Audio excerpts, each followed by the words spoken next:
Hi, Charlotte here.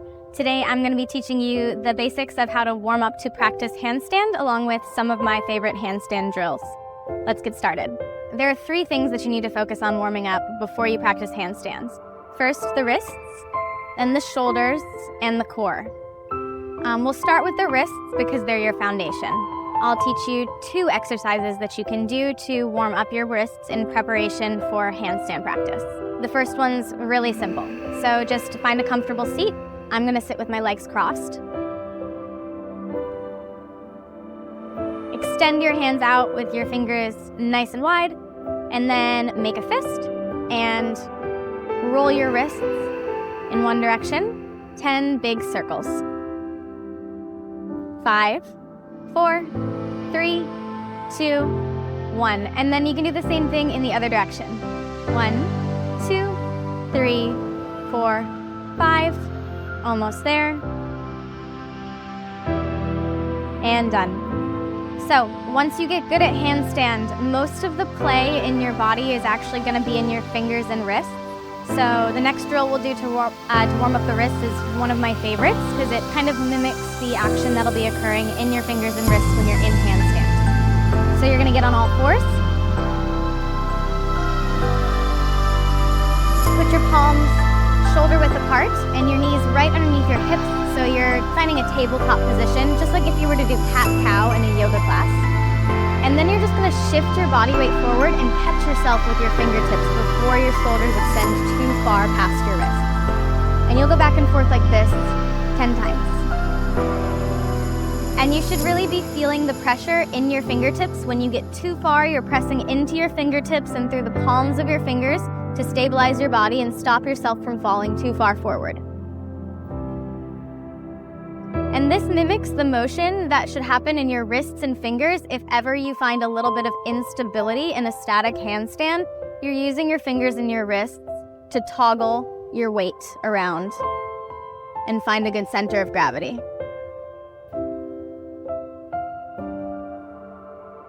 After 10 repetitions like that, your wrists should be nice and warm. You can do a couple circles again to loosen them up if you like, but not necessary. Next, we're going to warm up the shoulders. There's a bunch of exercises you can do to warm up the shoulders, but my favorite is just a basic sequence that you would find in a normal yoga flow anyways.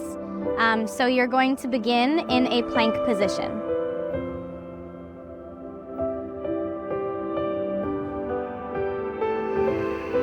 From plank position, you're going to lower yourself down to chaturanga or low push-up. From low push-up, lift your chest through your shoulders, tuck your toes, and go to upward facing dog. And this is the really important part. You're gonna tuck your toes again, lift your hips up, and push your hips back to downward facing dog. Now this is where you should really tuck your low ribs in. So I'm gonna flare them out just so you can see what that looks like. And when you tuck your low ribs in, you're gonna engage your core and exhale to knit your ribs in. And that should really give you a stretch in the shoulder girdle. And then from here, we're gonna toggle down to high plank and back to downward facing dog 5 times.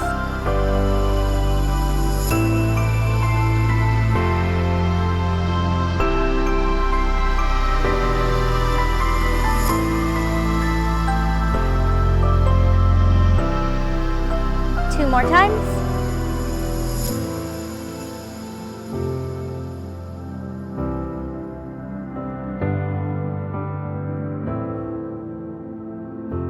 Great. So that sequence was just a regular sun salutation, but you stop in the downward facing dog, find high plank, back to down dog 5 times. Okay, second exercise to warm up the shoulders. We're going to do a variation on child's pose, but with the focus on opening the shoulder girdle. So we all know child's pose, sitting the hips at the heels, knees together, walking the hands forward and out, and lowering the head down. If we're doing a variation of this to warm up the shoulders, you're going to find a prayer position. Put your elbows up by your head and then lower down and find contact between the elbows and the earth. And your hips are gonna lift up just a little bit. And you're gonna walk your elbows out until your hips are almost over your knees. And you're just gonna exhale and try to bring the chest toward the earth.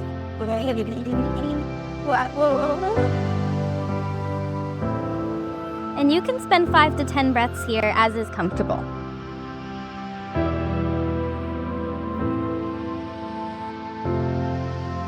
When you're ready to come out, extend the hands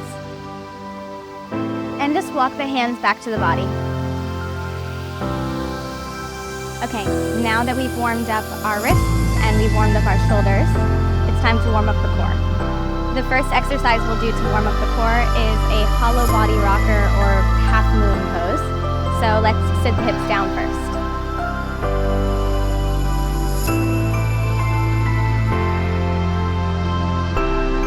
Sit the hips down, lower your back toward the mat. Extend the legs out in front of you.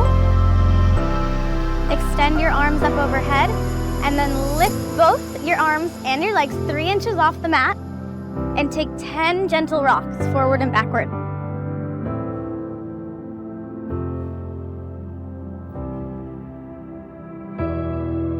Woo! That one's hard. All right, that was our first exercise to warm up the core. And the second one is gonna be nice and easy, just focusing on lengthening and full body alignment.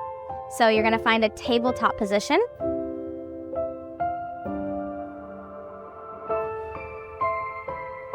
And we're gonna extend one arm and one leg at the same time, and they're gonna be the opposite arm and the opposite leg.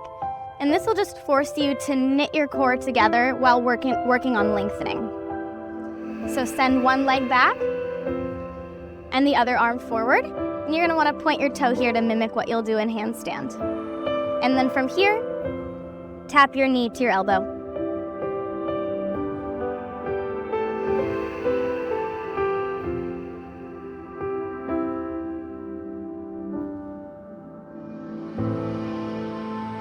Lengthen, and I like to hold for 10 seconds once lengthened after 5 to 10 repetitions.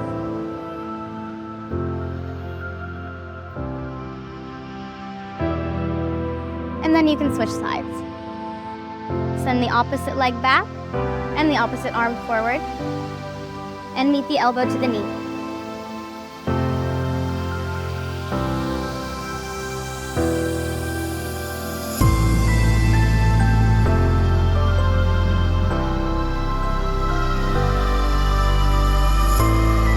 After 5 to 10 reps, hold for 10 seconds.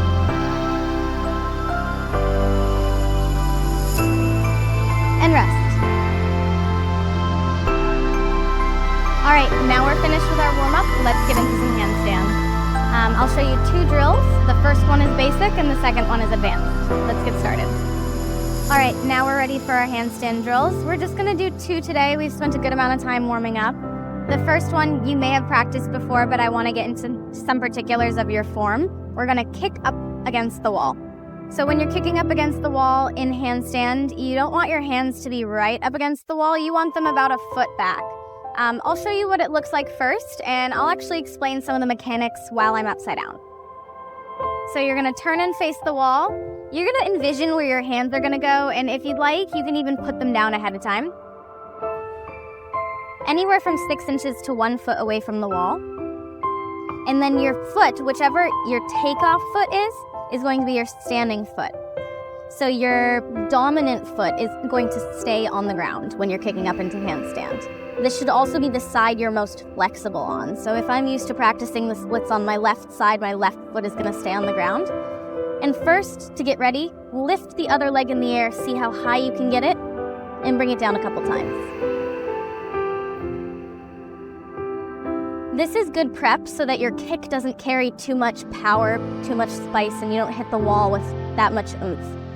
So when you're ready here, you're gonna hover that foot above the ground, that trail foot, and you're just gonna kick up and try to get that foot on the wall.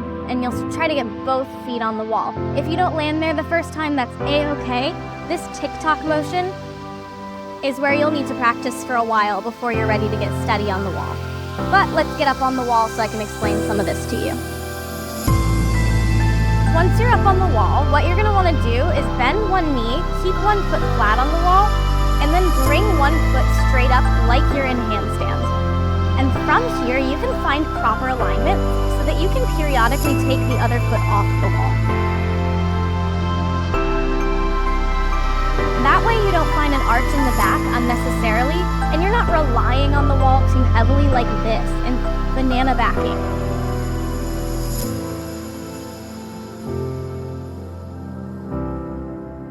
So back against the wall is something that you can practice all the time, anywhere you go. It's perhaps the easiest and most versatile way to practice handstands if you're a beginner. Let's get into our second exercise. This one's a little more advanced. You're gonna start by sitting your hips up against the wall. You're gonna see where your heels are in front of you, and you're gonna put your hands right there. You're gonna swing your feet around and put your hands shoulder distance apart. And then you're gonna walk your feet back up the wall and find a 90-degree angle between your hands, your hips, and the wall.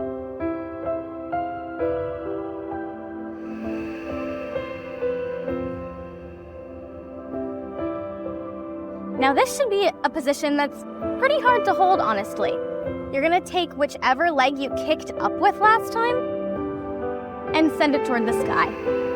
This way, you're facing away from the wall and you've got full body, proper alignment, and you're ready to practice handstand in the middle of the room. You can take that foot that's sticking on the wall, and when you feel steady with your core and your opposite leg reaching straight into the sky, you can just toggle that foot off the wall and practice as you feel comfortable.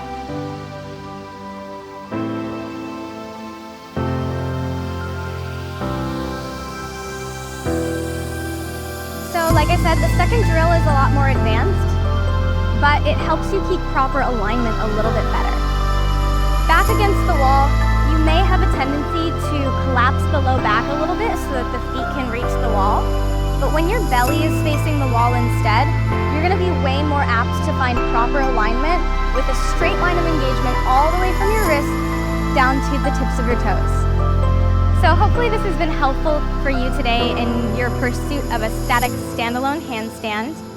Remember, the warm-up is just as important as the drills themselves, and good luck to you on your handstand journey. Thanks again for watching.